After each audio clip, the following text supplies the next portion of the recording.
அதாவது அருகம்பை பகுதியில அவர்களுக்கு ஒரு தளம் வருமாக இருந்தால் அது அம்பாந்தோட்டையை கண்காணிப்பதற்கும் கட்டுப்படுவதற்கும் இலகுவாகிவிடும். இரண்டாவது, அமெரிக்கா அங்கே வந்து விட்டால் பிறகு இந்த கழுகு அங்கே வந்து விட்டால் ராகன் அங்கே நிற்பதற்கு எந்த இடமும் இல்லை ஒன்று. இரண்டாவது, நீங்கள் ஏற்கனவே இன்னொரு கேள்வி கேட்டிருந்தீர்கள், இந்த அருகம்பையிலே அப்படி ஒன்று வருமா, அது நடைமுறைக்கு சாத்தியமா என்று. நான் இதை இன்னொரு வரலாற்று நிகழ்வோடு நான் இதை ஒப்பிட விரும்புகிறேன்.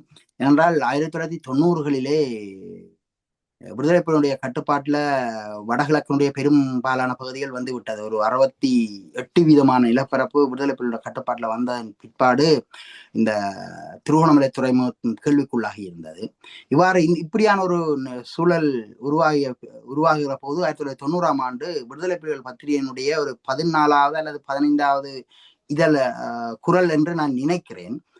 அதிலே ஒரு கட்டுரை வந்திருந்தது. திருநாவுக்கரசர் எழுதிய ஒரு கட்டுரை வந்திருந்தது. அந்த கட்டுரையில எதிர்காலத்தில் அம்பாந்தோட்டையில ஒரு செயற்கையான ஒரு துறைமுகத்தை இலங்கை அரசு கட்ட வேண்டிய ஒரு சூழல் ஏற்படும் என்று அதில் எழுதப்பட்டிருந்தது.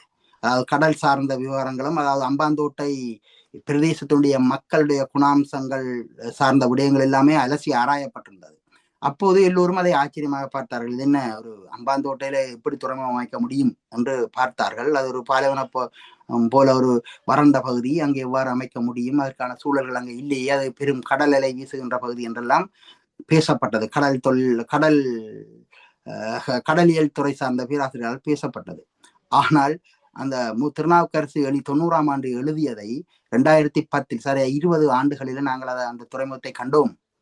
அதே போல இன்றைக்கு அதாவது அருகம்பையில இன்று இந்த பேச்சு பேசப்படுகிறது. இன்னும் ஒரு 20 வருடம் நாங்கள் இந்த அதாவது இன்றைய தொழில்நுட்ப வளர்ச்சியினுடைய வேகத்துக்கு நாங்கள் இன்று இருக்கிற நிலைமைக்கு 20 வருடம் பார்க்க முடியாது. அன்று 20 வருடம் பார்க்கப்பட்டது, இன்றைய பார்த்தா ஒரு 10 வருடம் தான் நாங்கள் பார்க்க முடியும். அதாவது வளர்ச்சி வேகம் அதிகரித்து செல்கிறதனால், தொழில்நுட்பத்தினுடைய வளர்ச்சி வேகம் அதிகரித்து செல்வதனால் நாங்கள் இந்த கால அவகாசத்தை குறைக்க வேண்டும். குறைத்துத்தான் அது வேகமாக வளரும். அதாவது இந்த தொழில்நுட்பம் வேகமாக வளர்வது. ஆகவே அந்த அடிப்படையில பார்த்தால் ஒரு 10 வருடத்துக்குள் இதே நிலைமை, அதாவது இன்றைய இந்த ப்ரோசஸ், அதாவது இந்த இந்து சமுத்திர பிராந்தியத்தினுடைய கொதிநிலையும் இந்து சமுத்திர ஆளுகை சார்ந்த விடயமும் இவ்வாறு போகுமேயானால் நிச்சயமாக அங்க துறைமுகம் கட்ட வேண்டிய ஒரு சூழல் வரும் கிழக்கு கடற்கரையில.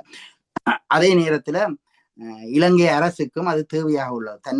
தன்னை வளப்படுத்திக் கொள்ள, பொருளாதார வளப்படுத்திக் கொள்ளவும், எல்லா நாடுகளுடைய ஆதரவோடையும் தான் எல்லாருக்கும் நல்ல வழியாக நடந்து கொள்ளவும் அது விரும்புகிறது.